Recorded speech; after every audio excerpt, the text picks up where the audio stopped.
Parfois, la vie nous met face à un obstacle si discret, si imperceptible, qu'on ne réalise même pas que c'est précisément ce qui sabote tout.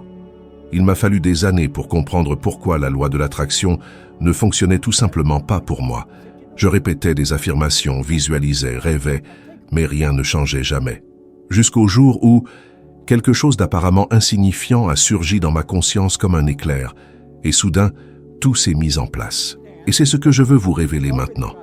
Car peut-être, juste peut-être, êtes-vous coincé exactement là où je l'étais autrefois, et vous ne vous en rendez même pas compte. Dès mon plus jeune âge, j'ai vécu enfermé dans un sentiment d'insuffisance silencieux. C'était comme si une barrière invisible se dressait entre qui j'étais et qui j'aspirais à devenir. Je voyais des gens s'épanouir, avancer, prendre des décisions qui semblaient si faciles, et je me demandais, pourquoi pas moi ? Je croyais sincèrement que la pensée positive seule suffisait. Je répétais des affirmations, tentais d'imaginer une vie meilleure, mais rien ne changeait jamais. Et la plupart des gens vivent exactement de cette manière. Ils supposent que le problème vient d'un manque d'opportunités, d'éducation, de relations, ou même de simple chance. Mais le véritable obstacle réside bien plus profondément. Et ce blocage se manifeste de manière si subtile que vous pourriez même ne pas le remarquer. Vous savez, ces moments où vous êtes sur le point de faire quelque chose qui pourrait changer votre vie, mais vous vous figez. Quand une opportunité trop belle pour être vraie se présente et que vous vous dites « ce n'est pas pour moi », quand vous recevez un compliment et qu'au lieu de l'accepter, vous le minimisez, ou quand vous avez peur de gagner de l'argent parce que vous pourriez simplement le perdre plus tard. Ce n'est pas de la malchance, c'est votre image de soi qui est en jeu. J'ai porté ce fardeau pendant des années sans jamais le réaliser. Après avoir abandonné l'école, j'ai enchaîné les petits boulots comme quelqu'un essayant désespérément de colmater les brèches d'un navire en perdition. J'ai travaillé dans des usines, des stations-service, changeant des pneus, graissant des moteurs, tout ce que je pouvais trouver. Mais au fond de moi, je me sentais sans valeur. La vérité, c'est que je ne croyais pas valoir quoi que ce soit. Et ce sentiment a façonné chacune de mes décisions. Je n'acceptais que des emplois qui me maintenaient dans un sentiment d'infériorité, parce que c'est exactement ainsi que je me percevais. Un jour en particulier se démarque comme un tournant dans ma vie. Je travaillais au service des incendies de Toronto, et après une dispute plutôt futile, je suis parti en me sentant plus ébranlé que je n'aurais dû l'être. Mais le problème n'était pas la dispute en elle-même, c'était ce qu'elle avait déclenché profondément en moi. Je me sentais comme un échec total, comme si n'importe qui pouvait me terrasser avec seulement une demi-douzaine de mots. Ce genre de réaction émotionnelle révèle qui vous croyez fondamentalement être.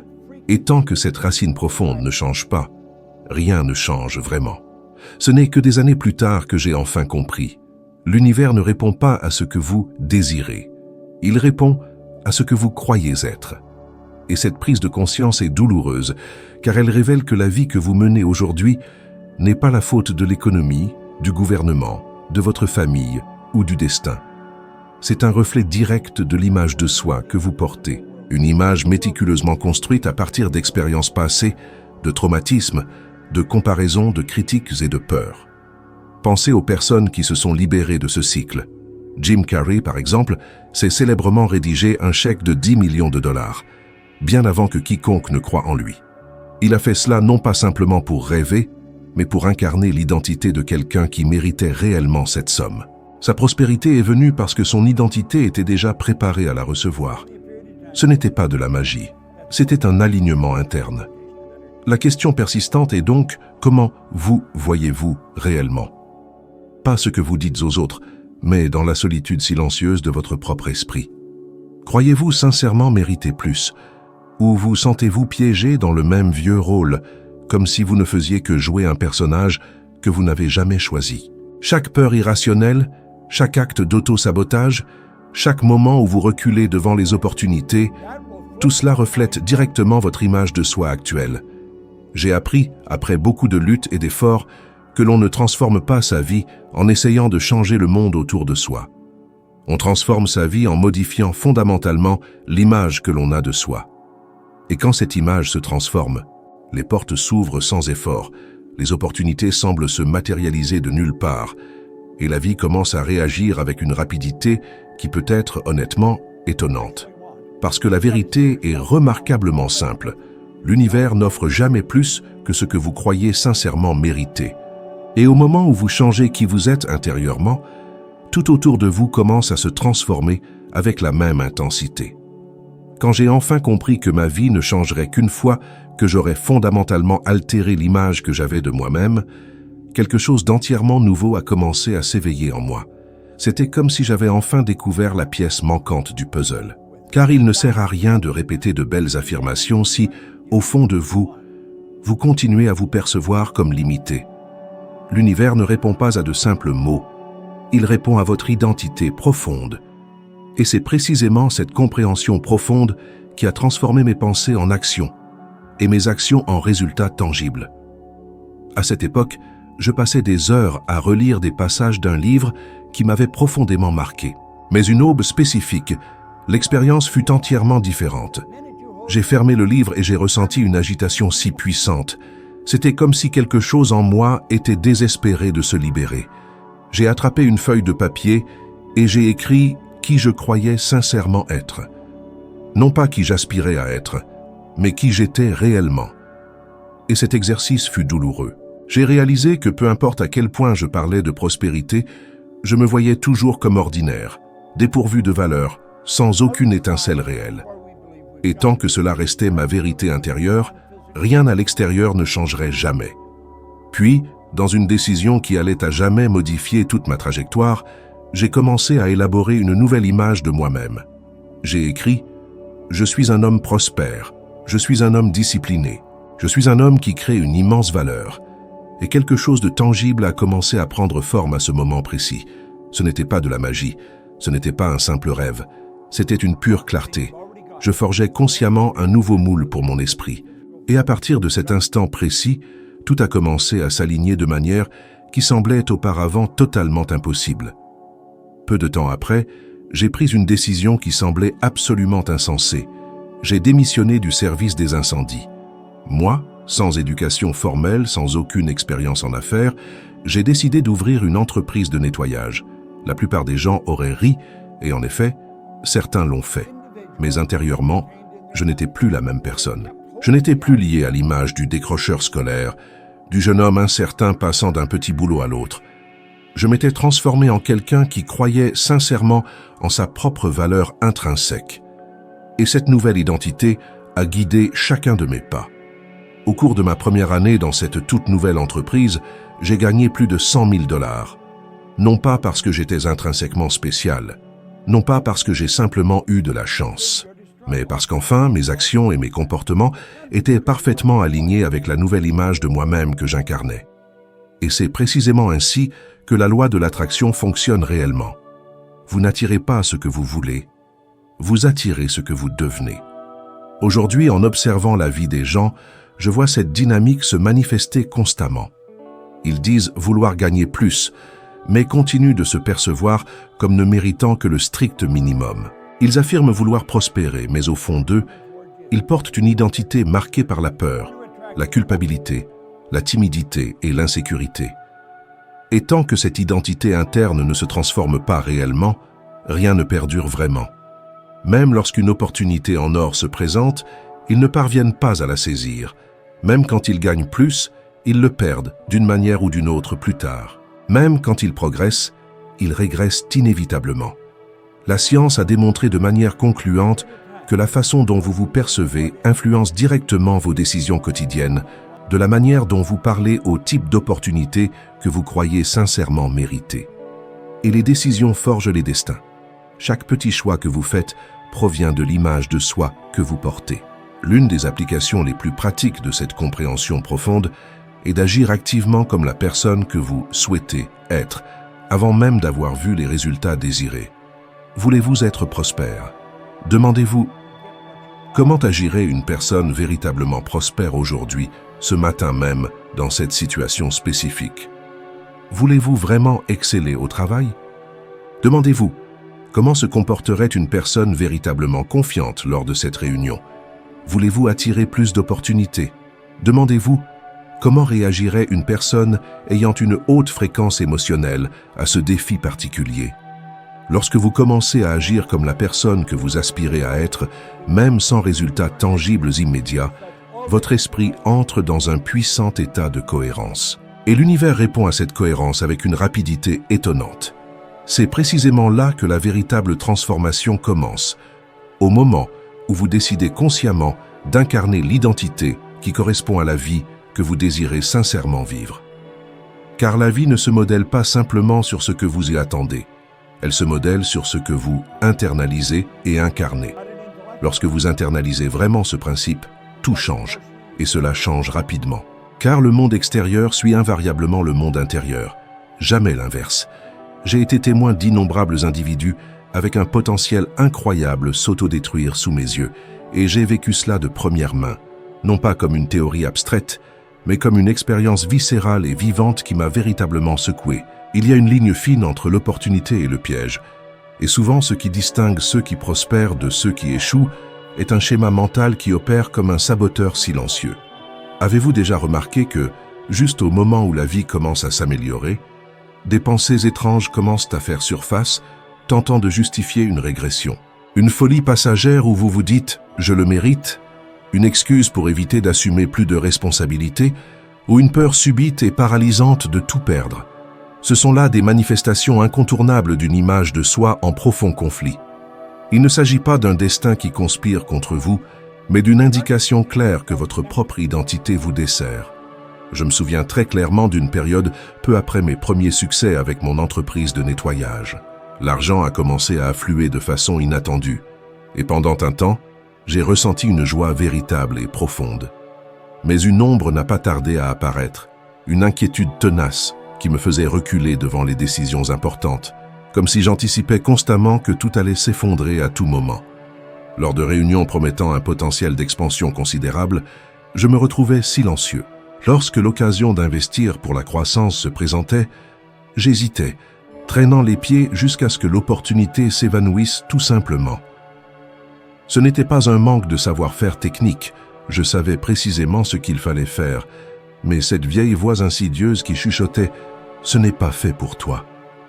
Cette voix persistante m'a coûté des contrats, une croissance majeure et de précieux mois de progression.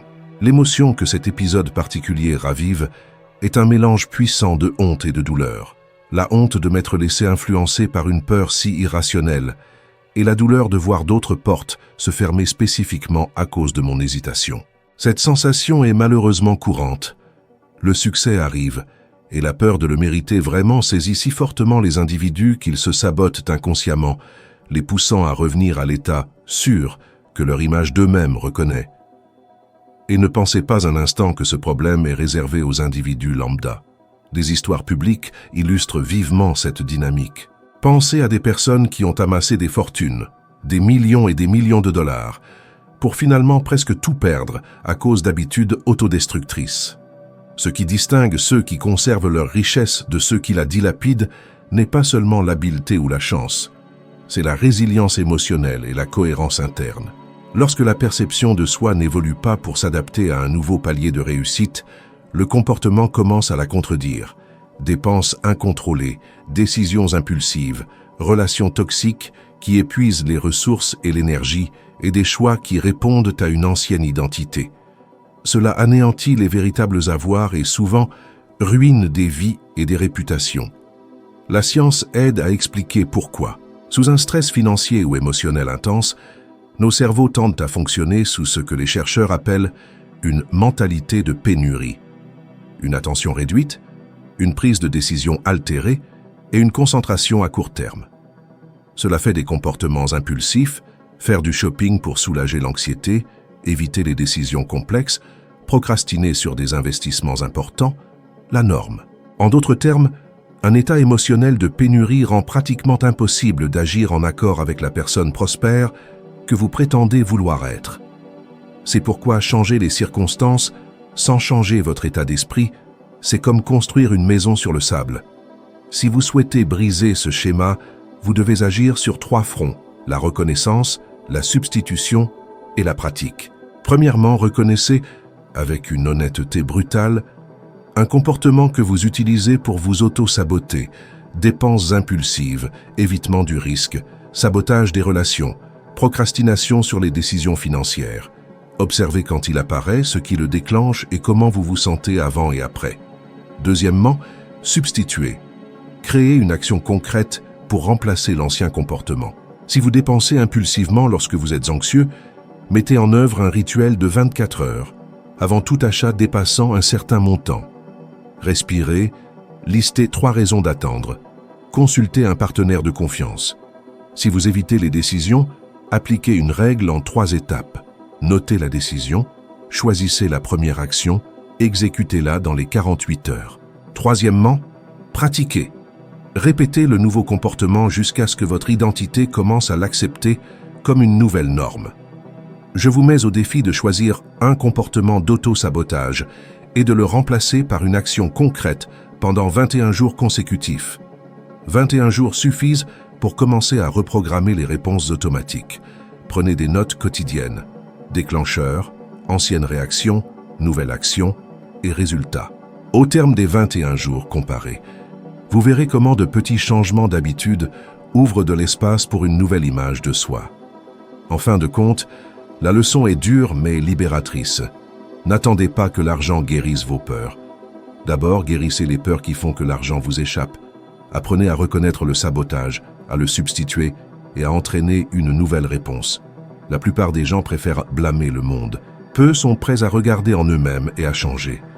Si vous choisissez de regarder, d'agir et de persister, la transformation ne sera pas seulement financière, ce sera la reconstruction de votre identité même. Et cela n'a pas de prix. Lorsque j'ai enfin compris que l'argent n'avait jamais été le problème, que le véritable obstacle résidait toujours en moi, tout a commencé à changer. J'ai réalisé que tant que je continuerais à réagir aux circonstances, piégé dans l'ancienne programmation qui déclarait « les choses sont difficiles »,« l'argent est rare » ou « il faut se battre durement pour l'obtenir », je continuerais à créer les mêmes situations encore et encore. Rien d'extérieur ne pouvait me sauver. C'était ma fréquence qui déterminait le flux et non l'inverse. Et c'est à ce moment-là que j'ai commencé à m'observer avec une honnêteté brutale. J'ai remarqué que dans les moments d'inquiétude, mon esprit s'emballait vers des images de manque, d'urgence et de peur. Je visualisais les factures arriver, les échéances se profiler, les possibilités me filaient entre les doigts. Et cela créait une tension interne si intense que je bloquais littéralement le flux d'argent. Lorsque vous vibrez la peur, vous n'attirez pas de solution. Vous attirez davantage de situations qui nourrissent cette peur. Et c'est à ce moment-là que j'ai compris. Je devais changer ma vibration avant de pouvoir changer les résultats. Alors, j'ai commencé à faire quelque chose de simple, mais profondément puissant. J'ai commencé à faire une pause de quelques secondes chaque fois que je sentais la tension monter. Au lieu de me laisser absorber par le problème, je prenais une profonde inspiration, fermais les yeux et me demandais « Que veux-je vraiment ressentir à cet instant ?» Non pas ce que je voulais voir se produire à l'extérieur, mais l'état interne que je souhaitais expérimenter. Et presque toujours la réponse était la même, la tranquillité, la sécurité, l'expansion. J'ai commencé à choisir délibérément ces sentiments, même quand rien d'extérieur ne justifiait ce choix. Et quelque chose d'extraordinaire se produit lorsque vous modifiez votre état émotionnel avant même de voir les preuves tangibles. C'est comme si l'esprit disait au corps « Nous sommes en sécurité, nous sommes sur la bonne voie, l'abondance est disponible. » Et le corps réagit en se relaxant. Et dans cette relaxation, vous vous alignez avec des solutions que vous ne pouviez pas percevoir auparavant. Vous commencez à avoir des idées, à remarquer des opportunités qui ont toujours été là, et à attirer des circonstances qui semblaient improbables. Le flux se débloque, non pas parce que le monde a changé, mais parce que vous avez modifié la fréquence de votre réaction au monde. Avec le temps, j'ai commencé à utiliser cette pratique de manière encore plus intentionnelle. Au lieu d'attendre que la peur apparaisse, je créais des moments quotidiens pour élever délibérément ma vibration. Je m'asseyais en silence et imaginais l'énergie circuler librement. Je sentais comme si chaque cellule se dilatait avec confiance, comme si une sorte de lumière dorée remplissait mon corps et rayonnait vers l'extérieur. Je voyais l'argent comme un courant illimité, toujours en mouvement, toujours se renouvelant, toujours disponible. Et plus je nourrissais cette image interne, plus l'extérieur commençait à la refléter. Les factures qui semblaient impossibles à résoudre étaient facilement réglées. Des personnes sont apparues offrant exactement ce dont j'avais besoin. Les projets ont commencé à se dérouler sans accroc, et j'ai compris, profondément, que l'argent répond toujours à la vibration. Il ne vient jamais à ceux qui mendient, il vient à ceux qui s'alignent. J'ai appris que le véritable changement ne se produit pas lorsque vous essayez de contrôler les circonstances extérieures, mais lorsque vous ajustez votre fréquence interne pour correspondre à ce que vous désirez vivre. Quand vous vous sentez prospère avant de voir la prospérité, quand vous rendez grâce avant de recevoir, quand vous libérez la peur avant même de savoir comment les choses se résoudront.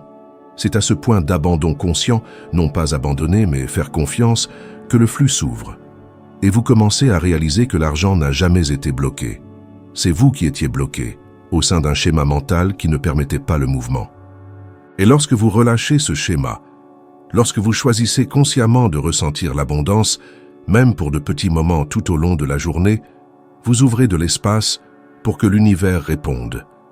Parce que l'univers répond à la vibration, pas aux mots. Il répond à ce que vous êtes dans le silence de votre esprit, pas à ce que vous dites vouloir.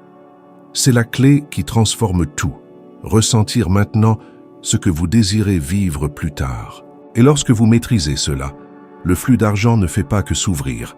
Il devient continu, naturel, prévisible, comme une loi qui ne manque jamais, parce que c'est exactement ce que c'est. Et tandis que vous laissez ces idées s'installer en vous, rappelez-vous que cette transformation ne se produit pas en un seul instant. Elle continue, s'étend et vous accompagne à mesure que vous choisissez, jour après jour, d'élever votre propre fréquence. Si ce contenu a résonné en vous de quelque manière que ce soit, partagez-le avec quelqu'un de spécial qui pourrait bénéficier de cette perspicacité et ouvrir de nouvelles possibilités dans sa vie. Merci d'avoir été là avec moi. J'ai hâte de vous retrouver dans la prochaine vidéo.